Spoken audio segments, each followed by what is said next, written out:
everyone, and welcome back to the TVM crew. Today, I'm so happy because I can finally have with me Jessica McHugh. How are you? I'm great. Thank you so much for having me. No, thank you for your patience and be Yeah. here.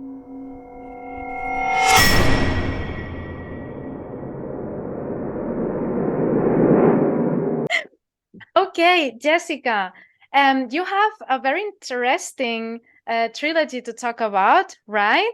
Yes, You absolutely. released Hares in the Hedgerow. Mhm. That is the second book of a trilogy called Gardening Guidebooks Trilogy, right? Correct. Yep.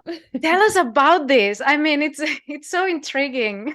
Oh man, I still feel a little bit like I'm trying to figure out where I am in this adventure because this started off years ago as just one book. It was only going to be one book. Yeah, okay. Rabbits in the Garden was Yes. published by someone else at the Mm, time. okay. I really didn't have it was a complete standalone, and Mm, so many people after reading it were like, "Well, yeah. what happens?" Because it Yeah. does kind of end on a kind of nebulous note, and the reader is Okay. kind of left to be like, "Wait a minute," because I'm a jerk like that.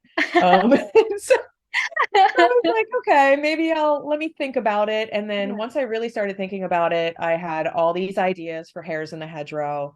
Hmm. I was really excited to write it. It's definitely much longer than Rabbits in the Garden because it's a little bit more involved.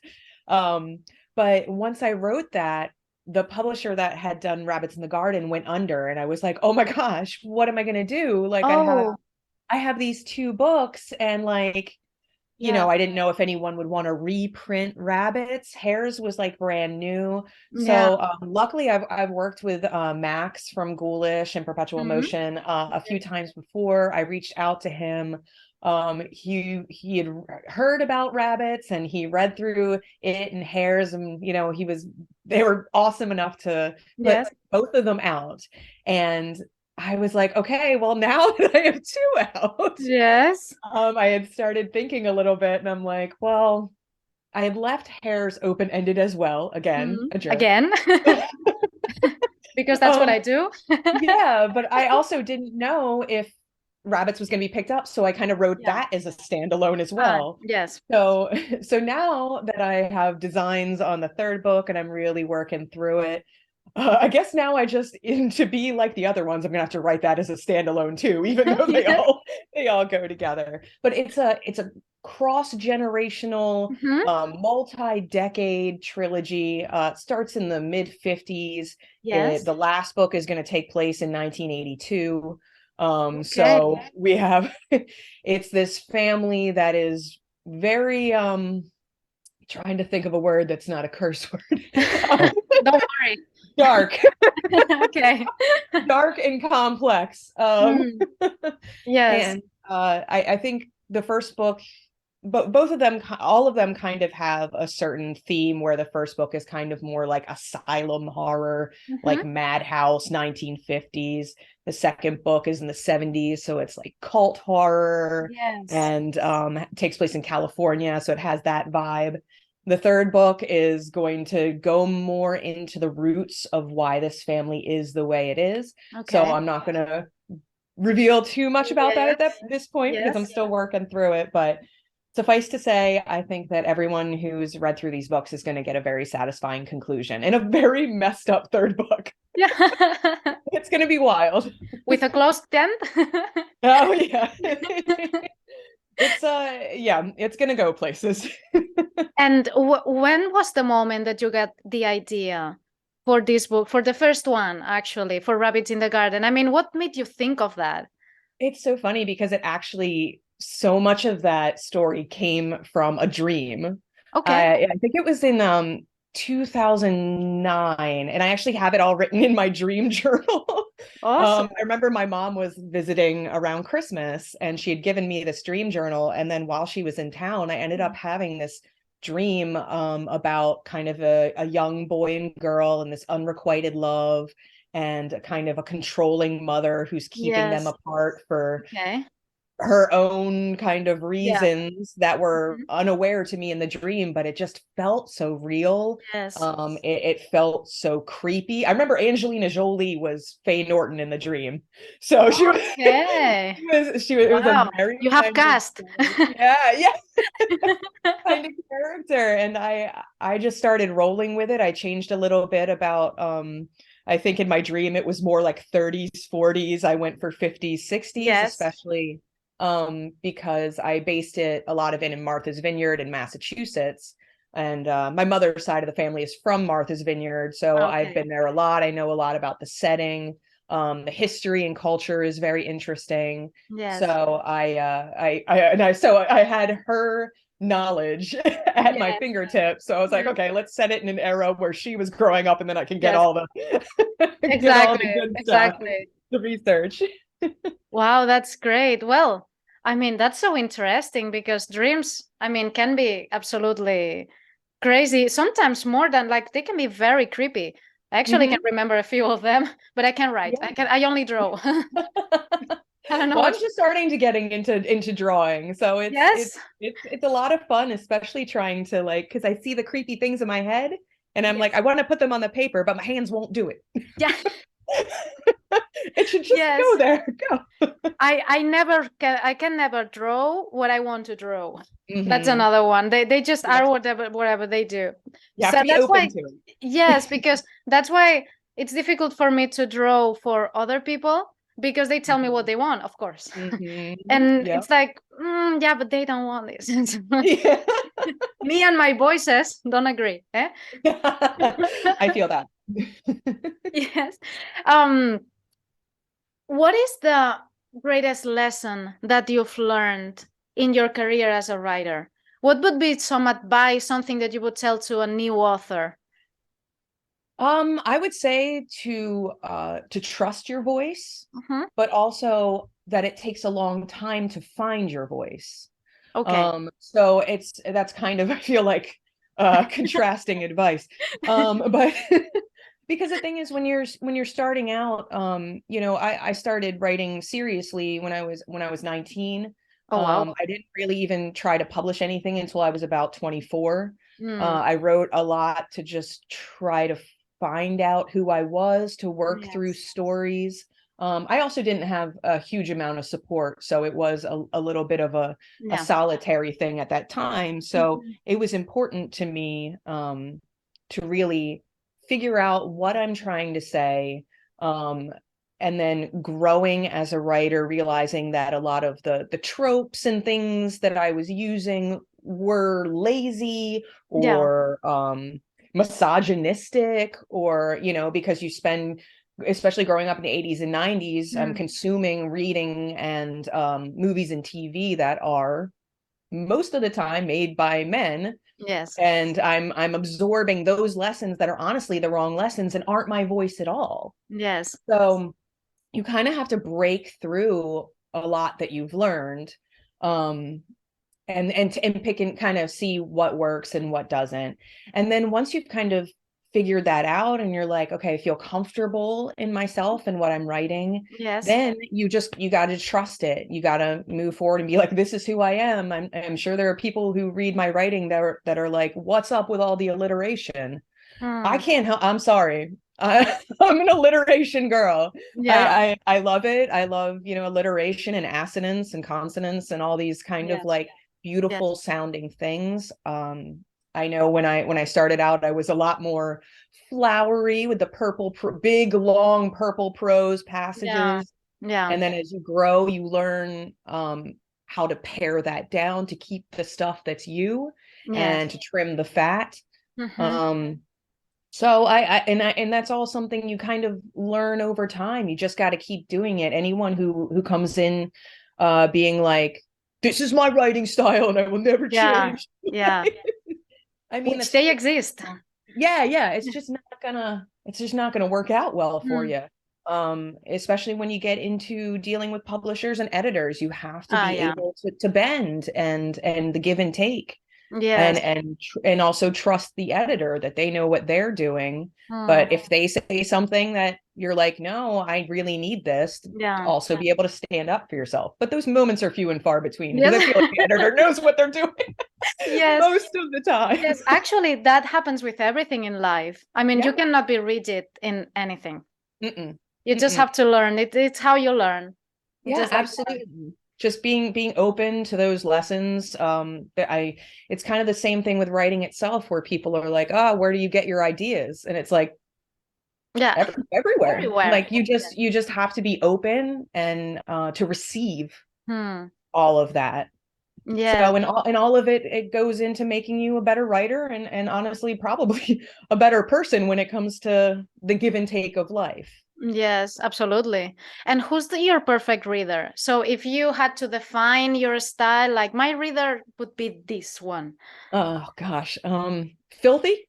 Um Okay. I don't know. Yeah, I think someone who's just trying to have a good time. Yes. I'm not trying to write anything that's gonna win any like Pulitzers or Yeah. anything. I'm out to purely entertain. And I definitely like to gross people out a little bit. Even myself, like when I wrote Train Derails in Boston, I was having a blast writing it, and then when it came to the editing process, I was like, ew, you are gross. You need to like withdraw from society.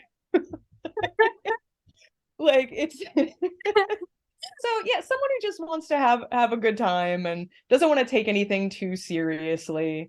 Yeah. Um I think a lot of my stories are just weird adventures and I definitely like to That's great. explore unlikable characters So to it's say the least. different. It's something different, which is Yeah. great because we have a lot So of stuff that it's the same, you know? So yeah, so and I think I write in a lot of different genres too, so it's I think even if you're going for like the Darla Decker Diaries, which are completely young adult and don't really Mhm. have any filth per se in Yes. them. I mean, they talk openly about masturbation and Yeah. getting your period and stuff. Yeah. And I'm sure there are people who would think that's a filthy discussion to be happening in a young adult series. Yeah. But I make her get her first period during an Andrew WK song while red glitter is being thrown around. So it's just like, have I like fun. you. Filth, but fun.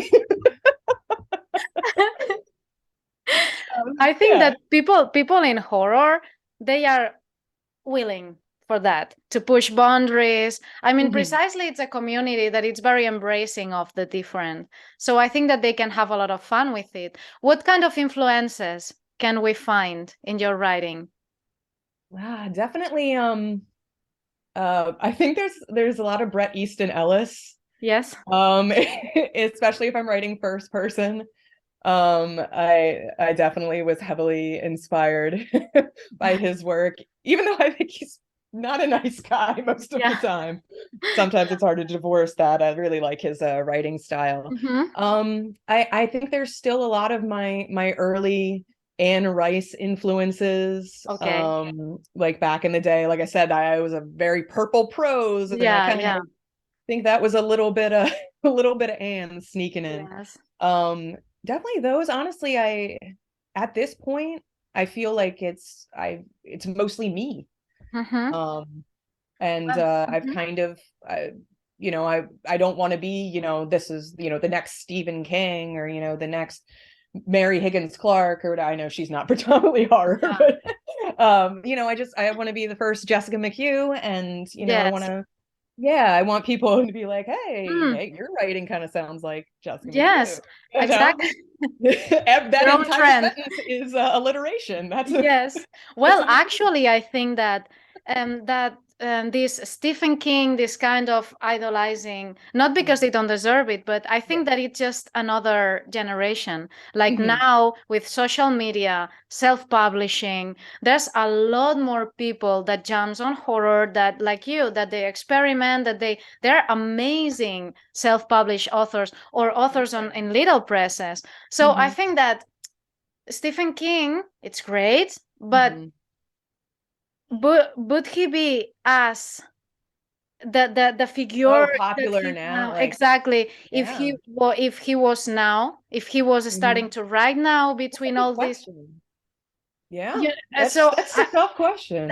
because sometimes we idolize things, not Mhm. like I know he's great, but there's also a lot, tons of great authors out there. Absolutely.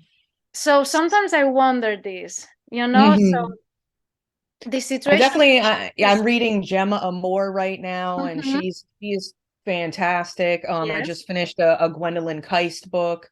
That was fantastic. So I'm definitely, I was in a bit of a novel reading slump hmm, for a couple of years. I was mostly just reading like poetry and short stories because I was yes, trying to fit it in when I could. And yes, then I'm just like, going into writing the third gardening guidebooks, I was like, man, I really need to read a bunch of novels before I yes, dive into writing another novel. So mm, I'm just trying to get as much as I can right now. I had just finished last year Max's yeah, Maggot Screaming, which was wonderful. So I'm really I'm trying to get as many of the yes, modern influences. yes. Yes, because also the structure, the process of writing a novel has nothing to do with a short story, right? Because Oh no. man, a short story, I don't know if it's, maybe for some writers it's easier, for others it's more, because I know authors that they can make a short story, like they only, Yeah, only do that. yes, but then there's others that they just write shorter stories. So Mhm. in a shorter story, you cannot invest time in a lot of detail. You cannot get a lot into Mhm. characters. So I don't know how you see it. Yeah, no, I totally see that. It's funny because I actually would rather write a flash fiction piece like Okay. 55 to 100 words than something that's like 3,000 words. It's Yes. like give me a very tight word count Yes. or no word count at all. Yes. And that's kind of what I love about, blackout poetry. It's, you're given Yes. very tight constraints, so it's almost like less pressure Yeah. in a way. You aren't gonna run away with it and be like, oh, but I really liked this scene, I don't want to cut it. And it's like, Yeah. no, you have 55 words. Yeah. Yeah. you Exactly. can't you can't get run away with it. Yes. Yeah, I definitely, but I'm a big believer in what's the Hemingway write Yeah. drunk, edit sober. So I'm a big every first draft has everything in the kitchen sink in it. I will go on and on and on and on. um but over the years, I've really learned that you can't be precious Yeah. about these things, especially if there's a word count. Yeah. I usually say, don't aim for a word count, aim to make your words count. But sometimes there's a pretty Yes. high word count. So you can't be precious about it, and you got to cut and cut and cut. And does this move the story along? Does this build the character? Asking all those questions, and it becomes more like, math than Yes. actual like creative writing. But that's part of it. But yeah, Yes. I'd rather write a novel or a very, very, very tiny story than Yes. a short story. Yes. The mindset is different. I mean, it's like actors that they need to be completely different depending. It must not be easy. Also, another thing that I find fascinating from anthologies, for example, is that they have theme and authors have to adapt to it. Like Yeah. I guess that maybe if it can be a coincidence that you have a story that fits in there, but Yeah. sometimes the themes Sometimes. are so complicated, and I Mhm. think, how can they do this? Like if I cannot draw something that they tell me, imagine creating a story that is interesting, that is just scary, that is like, Yeah. I don't know. I remember there was this anthology by Night Sky Press, that it was a great anthology, very beautiful, that it was called Postcards from Hell, and Oh, cool. but the theme was very, very specific. It was people who die and write letters to someone who's still alive. Okay. And when I heard the theme, I thought, I mean, yes, great, it's very, but how do they do it? It's so specific. I love that's when I was writing full time, and I was like, okay, I got to focus on short stories because short stories are going to make me the money. Yes, And I gotta, yes, hit that word count. do most, most money per word and all that stuff. And I loved writing for theme anthologies because at Okay. least I'm given a jumping off point or something I have to hit. Yes. And yeah, sometimes you have something around, hanging out that might work. Usually that's how, Max Okay. got Yeah. all those like pizza submissions where it was just like a normal story and someone put pizza in it, Yeah. instead of really a story about pizza. Yeah, But exactly. I thought those, I think those are so fun, but now I have all these stories that were in those anthologies that are no longer around. So I have like a Yeah. story about potato bugs because it was an anthology about potatoes, or all these random things. Yes. The ones I would rather be given like a very strict theme like potatoes or Yeah. pizza, than something like, oh, this is a complete quiet horror Yeah. anthology. I'm like, what does that mean? Yeah. I know what quiet horror means to me, but like I don't Yes. know what it means to Oh, you. well, Like if it's that cosmic open. horror. Yeah. Uh, So I tend to yeah, and like the couple where it's like quiet horror, I'm like, well, I just cut off someone's head. Back to the drawing board. Assume that doesn't fit. yes, I like you made me think now, like in the movies from the 80s, that there's all this mm, bulk of movies that the Killer Tomatoes, Oh yeah. the Killer's Coach, the Attack of Yeah. the Killer Bed. I mean, anything could be a killer. Yeah, absolutely. The 80s, well, that's what it was in the 80s. You never knew who you could trust. Yeah, exactly. So it was Not like even your not even coach. like your blender or clowns Yes. or anything. You can't trust any of them. So Yes, exactly. Now with the things potatoes, are you made me different. think of that, of the Killer Tomatoes, that I think that I have never laughed so much that than with that movie. Oh I yeah, that's a great Oh, one. that the Attack of the Killer Donuts. That's very good too. Oh my That's a very good too. That's a very good yeah. one. We Yes, need to bring it back. please. Yeah. We want monsters, but those Yeah. the real ones, the ones that you can Yeah, see that's right. on the Yes. And do you have more projects beyond the trilogy? Oh yeah, sure. So later this year, I'm coming out with a blackout poetry collection that's all Okay. inspired by Little Women. It's actually Oh, made okay. from 4 different copies of Little Women, and it's 155 blackout poems. Wow. Um, because this is the Okay. 155th anniversary of the Ah, publication of Little yeah, Women. So true. and Oh, it's cosmic horror, it's weird, it was a lot of fun. I just finished it a little less than a month ago, and it took me about 6 months to create all the pieces that are now I can just chilling imagine. in my office. I got to take pictures of some because some are large, and it's Yes. definitely a an evolution of my blackout poetry collections, Oh, and that's I think people awesome. are really going to dig it. Yes. And do you know when you plan to publish it? So it was supposed to come out earlier in the year from Apocrypha, Mm-hmm. but I'm pretty sure we're gonna aim for summer and fall.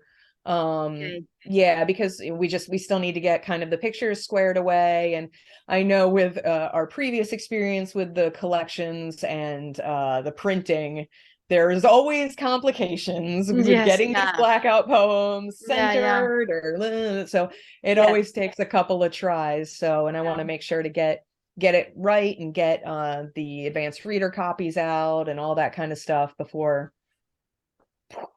That's great. We'll stay updated then. I want to see that. Yeah, no, Yeah. it's gonna be fun. And it's called The Quiet Ways I Destroy You. Oh, okay. I love it. I like it more now. Yeah. It's definitely a fun one. And I worked a lot on pushing my boundaries with the art side of things. Like I said, I really just started getting into drawing. And I luckily work at a tattoo shop, so Oh, all of my okay. all the Awesome. tattoo artists have their like art references and stuff. So I would go through the trash and like take them home, practice, and Yes. so they're my coworkers are definitely in the acknowledgments. No, okay, absolutely. They have to. And when was your first contact with horror? The first movie, the first book? That's tough. I started watching and consuming horror very young. Mm-hmm. I know I read a lot of like kind of like those ghost story anthologies, like Yes. spooky campfire tale kind of stuff. Yes. Um, and when I was, I know when I was around like 8 or 9 or so, we had every Saturday there was like a horror matinee, and it was followed by like a kung fu movie. What was it called? Yeah, yeah, it was, but there was always every Saturday there was a horror Yes. movie and then a Yeah. kung fu movie. So I They would go watch together. the horror movies with my brothers, and I would like write in my diary. Like Yes. I have my diaries from that time, and there's like Chiller Theater, that's what it was called, the horror Okay. matinee, Chiller Theater. And I would be like, I'm here watching Serpent in the Rainbow, and like I'm like 8 years old. You So should and I take a was picture of that. yeah, I will You know? have to get one. I used to like set up my easel while I was watching horror, and I would like put a paintbrush, and every time I got scared I'd be like, "Oh!" and like I would make a painting. I'm like, "This is art." Um it's Well, it the art is. of fear. It is, actually. Um so I definitely I read a lot of horror as a kid. I watched a lot of it. I wrote horror starting very early, Mm-hmm. like in third or fourth grade. Fourth grade, I think. I even got like marked down on a horror story I wrote because it was too gory. Yes. Oh, really? Yeah. You know, like the teacher wrote on the back, try to avoid gory topics. Yeah. And Do I'm you like, have problems? yeah, I was like, are you writing that on the boys' horror stories, Yes. madam?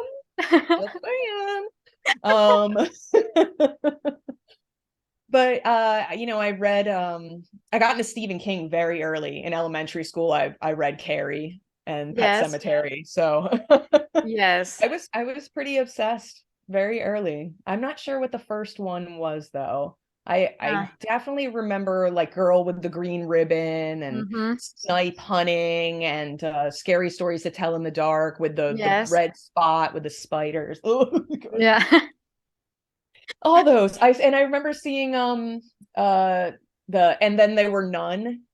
I think it was my Yes. first theater experience. My Mm-hmm. parents took me to see a murder mystery. And Awesome. I remember being so scared of the program in my room because I thought Yeah. somehow like the play was like in the program Yes. gonna Yes. come and get me. Yeah. Well, I think that when we are kids or very young, it's very easy that you get obsessed with horror because it's very impacting. It's something very Yeah. how would you say it? Very controversial, Mhm. right? That it's easy to make your little world because Yeah. it's like somehow you shouldn't be reading that, but you are and you love it, Yeah. like this is wrong and I like it.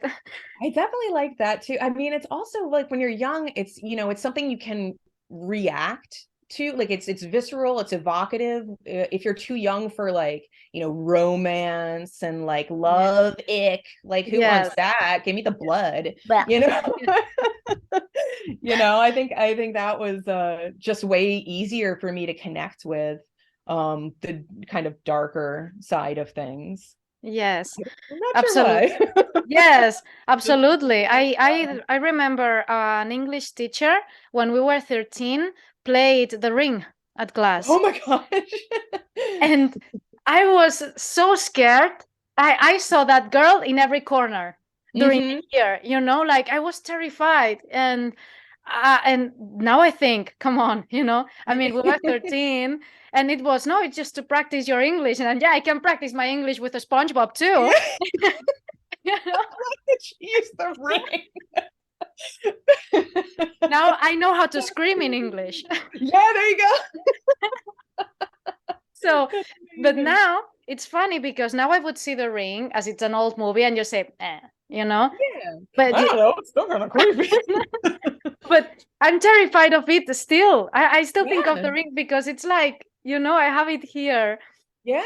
I'll still be, if I'm walking down like the dark corridor in my house, I'll just be like, I'll feel like something's behind me or Yes. something. And I'm just like, don't look.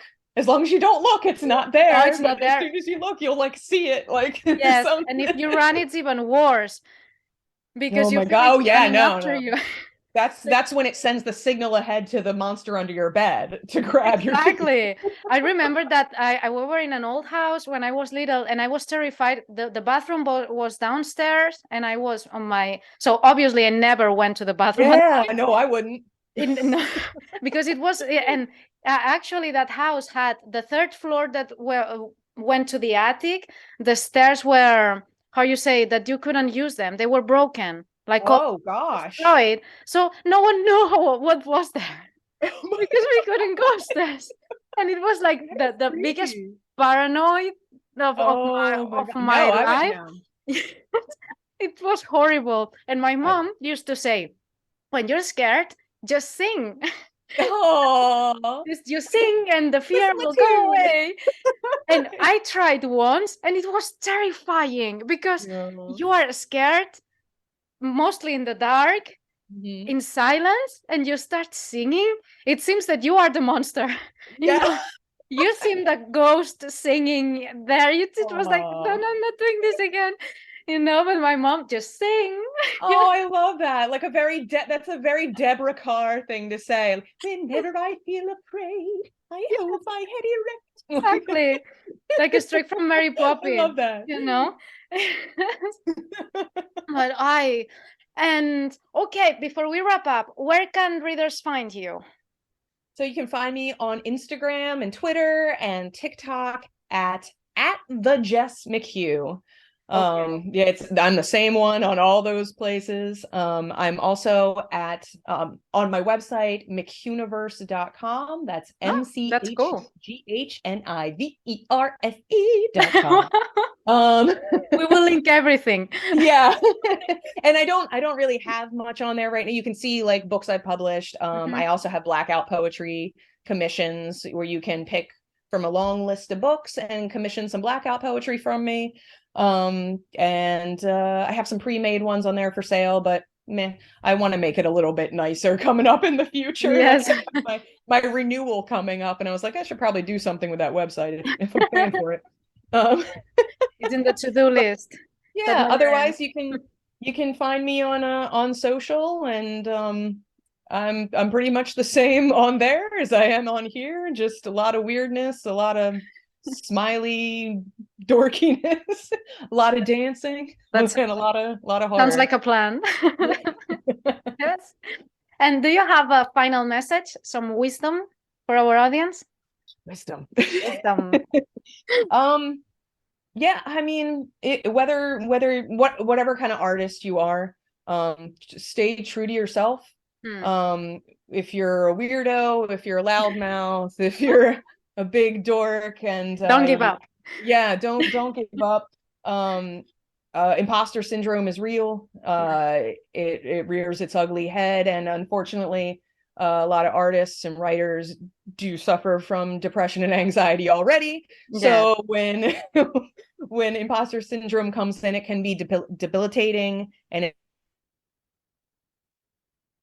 it can really convince you that your words aren't wanted, that your art doesn't matter. And I promise you it does to a lot of people. You never Hmm. know when you're going to write or draw or make something that is going to completely turn around someone's day, or Yes. their week or their life.